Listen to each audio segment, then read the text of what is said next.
বিকেলে স্বাধীনতা পুরস্কার হস্তান্তর করবেন প্রধানমন্ত্রী। 15 ব্যক্তি 5 প্রতিষ্ঠান পাচ্ছেন সর্বোচ্চ সম্মান। সরাইলের হাসপাতাল নিজেই রোগীর মতো, সংসদে রুমিন ফারহানা। 50 শয্যার হাসপাতালে চিকিৎসক ও জনবল সংকট। ফ্ল্যাট জালিয়াতি মামলায় টিউলিপের বিরুদ্ধে চার্জ গঠন পেছালো, শুনানি পিছিয়ে 6 মে নতুন তারিখ নির্ধারণ। ইসরায়েল লেবানন বৈঠকের দাবি ট্রাম্পের, লেভান্টের স্বস্তির ইঙ্গিত, ওয়াশিংটন বৈঠক নিয়ে অনিশ্চয়তা। এবং লাল কার্ড বিতর্কে বায়ার্নের কাছে রিয়ালের বিদায়, রেফারির সিদ্ধান্তে হতাশ আর বেলোয়া।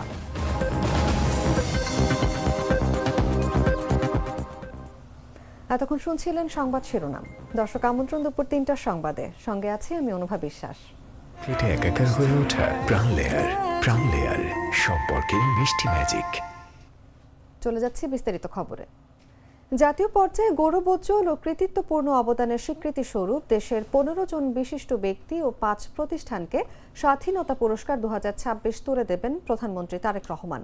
প্রধানমন্ত্রীর কার্যালয় সূত্র জানায়, বৃহস্পতিবার বিকেল 4টায় ওসমানী স্মৃতি মিলনায়তনে জাতীয় পর্যায়ে গৌরবোজ্জ্বল ও কৃতিত্বপূর্ণ অবদানের স্বীকৃতি হিসেবে এই পুরস্কার তুলে দেবেন প্রধানমন্ত্রী।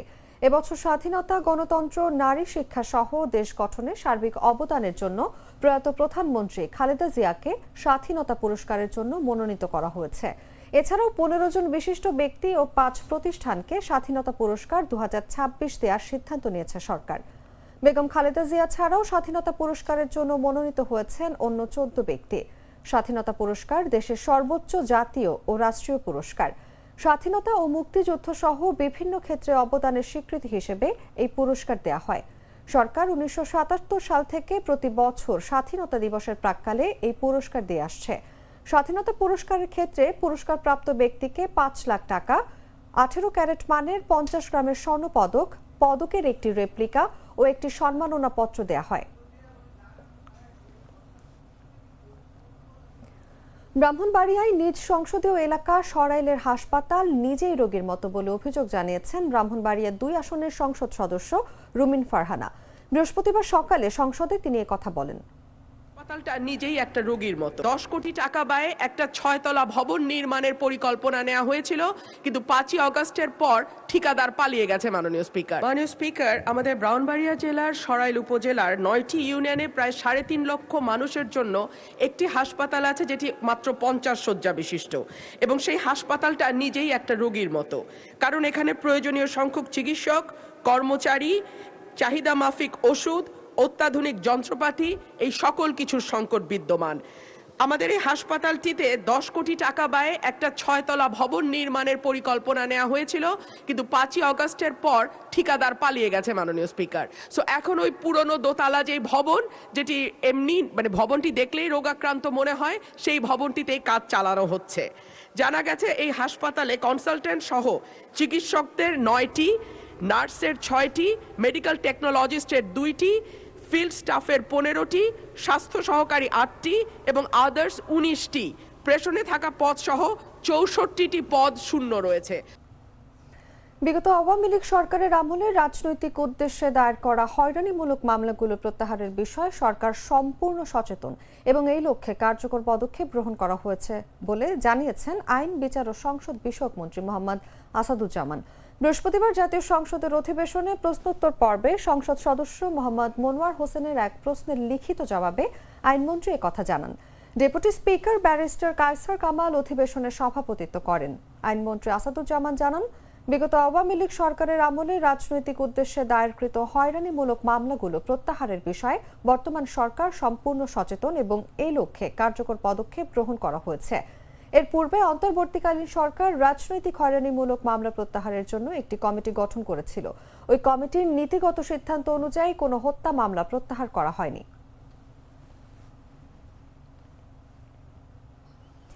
সরকারি চাকরিতে শূন্যপদ পূরণের জন্য এরই মধ্যে 6 মাস, 1 বছর ও 5 বছর মেয়াদী কর্মপরিকল্পনা প্রণয়ন করা হয়েছে বলে জানিয়েছেন জনপ্রশাসন প্রতিমন্ত্রী মোহাম্মদ আব্দুল বারী। তিনি বলেন, 6 মাসের মধ্যে জনপ্রশাসন মন্ত্রণালয়ের 2879টি, 1 বছরের মধ্যে 4459টি এবং 5 বছরের মধ্যে 3110টি শূন্য পদে নিয়োগ কার্যক্রম সম্পন্ন করা হবে। বৃহস্পতিবার সংসদে চট্টগ্রাম ১৩ আসনের সরকারি দলের সদস্য সরওয়ার জামাল নিজামের টেবিলে উপস্থাপিত তারকা চিহ্নিত এক প্রশ্নের জবাবে প্রতিমন্ত্রী এ তথ্য জানান। তিনি বলেন, কর্মপরিকল্পনায় বর্ণিত স্বচ্ছতা ও দ্রুততার সাথে ৫ লাখ সরকারি কর্মচারী নিয়োগ এর বিষয়ে অন্যান্য মন্ত্রণালয় বা বিভাগের নিয়োগের সর্বশেষ অবস্থা এবং শূন্য পদে নিয়োগের তথ্য প্রেরণের জন্য জনপ্রশাসন মন্ত্রণালয় থেকে চিঠি পাঠানো হয়েছে। জনপ্রশাসন প্রতিমন্ত্রী জানান, ২০২৩ সালের ৩১ ডিসেম্বর পর্যন্ত সরকারি কর্মচারীদের জনবল সংক্রান্ত হালনাগাদ করা তথ্যের ভিত্তিতে সর্বশেষ প্রকাশিত স্ট্যাটিস্টিক্স অব পাবলিক সার্ভিস ২০২৪ অনুযায়ী সব মন্ত্রণালয় ও সরকারি অফিসগুলোর শূন্য পদের সংখ্যা ৪,৬৮,২২০টি। এর মধ্যে প্রথম গ্রেড থেকে নবম গ্রেডে ৬৮,৮৮৪টি, দশম গ্রেড থেকে ১২তম গ্রেডে ১,২৯,১৬৬টি, ১৩তম গ্রেড থেকে ১৬তম গ্রেডে ১,৪৬,৭৯৯টি, ১৭তম গ্রেড থেকে ২০তম গ্রেডে ১,১৫,২৩৫টি এবং অনারারি নির্দিষ্ট বেতনভুক্ত ও চুক্তিভিত্তিক যারা বিভিন্ন শ্রেণীতে অবস্থান করে এমন ৮,১৩৬টি শূন্যপদ রয়েছে।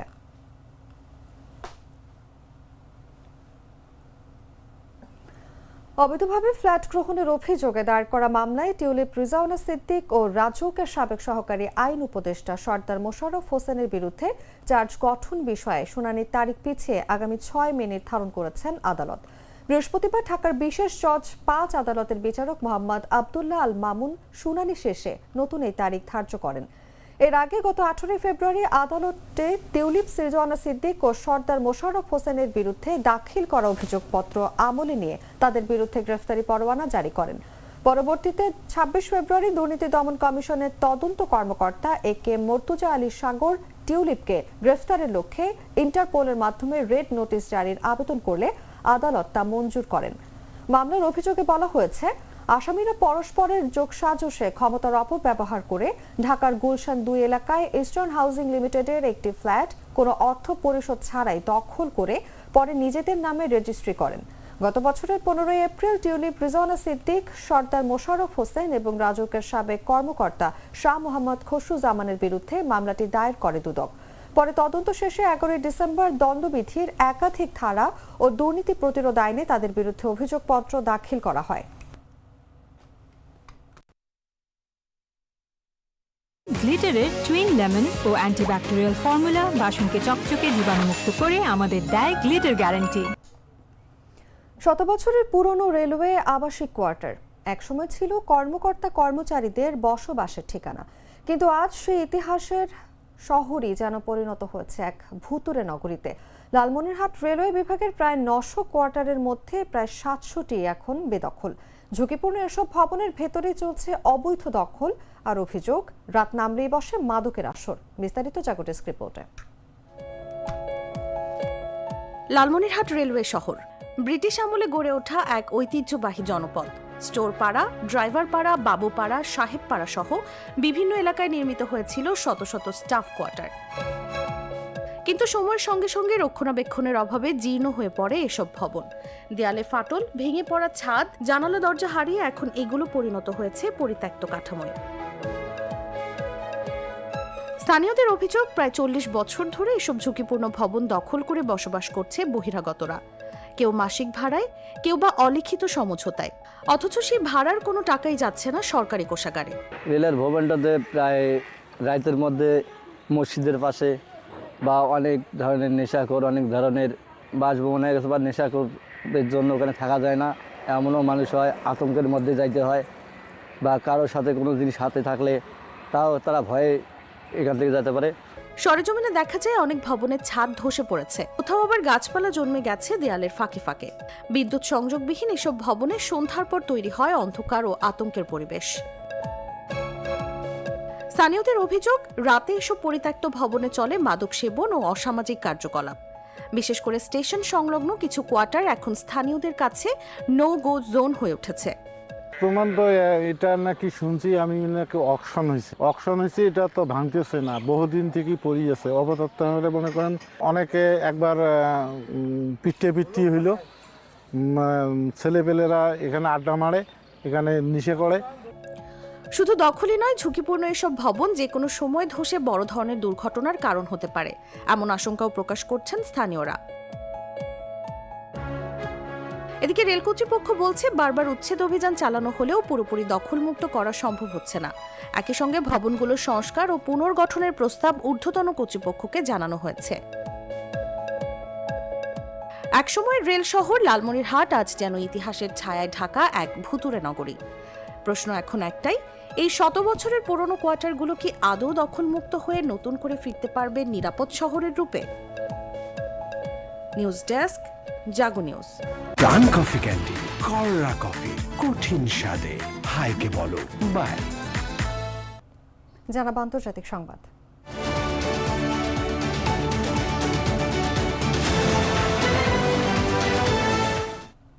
মধ্যপ্রাচ্যের লেভান্ট অঞ্চলের দুই প্রতিবেশী ইসরায়েল ও লেবানন বৈঠকে বসছে বলে জানিয়েছেন ট্রাম্প। যুদ্ধরত দুই পক্ষের এই বৈঠক মধ্যপ্রাচ্যে কিছুটা হলেও স্বস্তির অবকাশ সৃষ্টি করবে বলেও মন্তব্য করেছেন তিনি। গতকাল বুধবার নিজের সামাজিক যোগাযোগ মাধ্যম ট্রুথ সোশ্যালে পোস্ট করা এক বার্তায় প্রেসিডেন্ট ট্রাম্প বলেন, ইসরায়েল ও লেবাননের মধ্যে কিছুটা স্বস্তির অবকাশ তৈরির চেষ্টা করা হচ্ছে। অনেকদিন, প্রায় 34 বছর পর দুই নেতার মধ্যে নীরবতা ভাঙছে। আগামীকাল তারা কথা বলবেন। ট্রুথ সোশ্যালে পোস্টে এই ব্যাপারে বিস্তারিত কিছু বলেননি প্রেসিডেন্ট ট্রাম্প। কোথায় এই বৈঠক হচ্ছে এবং কারা এই বৈঠকে প্রতিনিধিত্ব করছেন সেসব তথ্যও নেই পোস্টে। ইসরায়েল ও লেবাননের মধ্যে কিছুটা স্বস্তির অবকাশ তৈরির চেষ্টা করা হচ্ছে। দুই নেতার মধ্যে অনেক দিন, প্রায় 34 বছর কথা হয়নি। আগামীকাল তা হবে। বুধবার রাতে ট্রুথ সোশ্যালে দেয়া এই এক পোস্টে ট্রাম্প কথা বলেন। গত 14 এপ্রিল ওয়াশিংটনে যুক্তরাষ্ট্রের পররাষ্ট্র মন্ত্রণালয়ের দপ্তরে বৈঠকে বসেছিলেন যুক্তরাষ্ট্রের ইসরায়েলি রাষ্ট্রদূত ইয়েশিয়াল লাইটার এবং লেবাননের রাষ্ট্রদূত নাদা হামাদে। মার্কিন পররাষ্ট্রমন্ত্রীর মার্কো রুবিও উপস্থিতি ছিলেন সেই বৈঠকে। তবে বৈঠকে আলোচনার ফলাফল কি হয়েছে তা জানা যায়নি। ওয়াশিংটনের সেই বৈঠকের পর লেবাননে ইসরায়েলের অভিযানও থামেনি।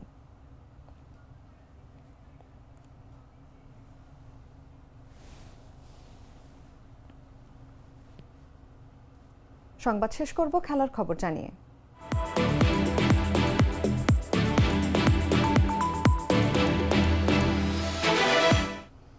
রোমাঞ্চকর এক ম্যাচে বায়ার্ন মিউনিখের বিপক্ষে দ্বিতীয় লেগে 4-3 ব্যবধানে হেরে 6-4 অ্যাগ্রিগেটে উয়েফা চ্যাম্পিয়ন্স লিগের কোয়ার্টার ফাইনাল থেকে বিদায় নিয়েছে রিয়াল মাদ্রিদ। ম্যাচে লাল কার্ড দেখেন এদুয়ার্দো কামাভিঙ্গা। 78 মিনিটে হ্যারি কেইনকে ফাউল করায় দ্বিতীয় হলুদ কার্ড দেখিয়ে তাকে মাঠ ছাড়তে হয়, যা নিয়ে তীব্র বিতর্ক তৈরি হয়। ম্যাচ শেষে কোচ আলভারো আরবোলোয়া বলেন, খেলোয়াড়রা ভেঙে পড়েছে। এমন অজানা লাল কার্ডে পুরো ম্যাচের মোড় ঘুরে গেছে। বায়ার্নকে অভিনন্দন জানালেও তিনি রেফারির সিদ্ধান্ত নিয়ে প্রশ্ন তোলেন এবং বলেন এটি ম্যাচ নষ্ট করেছে। তিনি আরও দাবি করেন, রেফারি স্লাভকো ভিনসিক হয়তো দ্বিতীয় হলুদ কার্ডটি বুঝতে পারেননি, যা আরও বড় ভুল। সেমিফাইনালে উঠতে না পারায় কোচের ভবিষ্যৎ নিয়েও আলোচনা শুরু হয়েছে। তবে আরবেলোয়া জানান তিনি ক্লাবের সিদ্ধান্ত মেনে নেবেন এবং নিজের জন্য নয়, ক্লাবের জন্য কষ্ট পাচ্ছেন। এই ঘটনায় সামাজিক মাধ্যমে ব্যাপক আলোচনা চলছে এবং রেফারির সিদ্ধান্ত নিয়ে সমালোচনা বাড়ছে। রিয়াল সমর্থকরা মনে করছেন বিতর্কিত লাল কার্ড ম্যাচের ফলাফল বদলে দিয়েছে। ক্লাবের পক্ষ থেকে আনুষ্ঠানিক কোনো প্রতিবাদ এখনো জানানো হয়নি। তবে বিষয়টি নিয়ে উয়েফার নজর থাকবে বলে ধারণা করা হচ্ছে এবং ভবিষ্যতে আরও সিদ্ধান্ত আসতে পারে বলে ধারণা বিশ্লেষকদের মধ্যে রয়েছে আশা।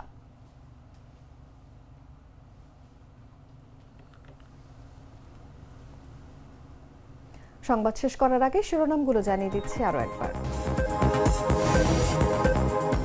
বিকেলে স্বাধীনতা পুরস্কার হস্তান্তর করবেন প্রধানমন্ত্রী। 15 ব্যক্তি, 5 প্রতিষ্ঠান পাচ্ছেন সর্বোচ্চ সম্মান। সরাইলের হাসপাতাল নিজেই রোগীর মতো, সংসদে রুমিন ফারহানা। 50 শয্যার হাসপাতালে চিকিৎসক ও জনবল সংকট। ফ্ল্যাট জালিয়াতি মামলায় টিউলিপের বিরুদ্ধে চার্জ গঠন পেছালো, শুনানি পিছিয়ে 6 মে নতুন তারিখ নির্ধারণ।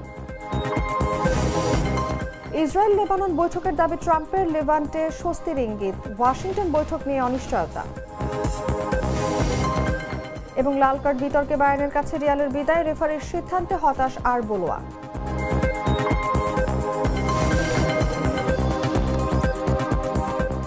দর্শক, এই ছিল এখনকার মতো। এরপর বিকেল 5টায় দেখবেন দেশজুড়ে সংবাদ। প্রতি মুহূর্তের সর্বশেষ খবর জানতে ভিজিট করুন jagonews24.com। ফলো করুন আমাদের ভেরিফাইড ফেসবুক পেজ এবং সাবস্ক্রাইব করুন জাগো নিউজের ইউটিউব চ্যানেল। ধন্যবাদ সবাইকে।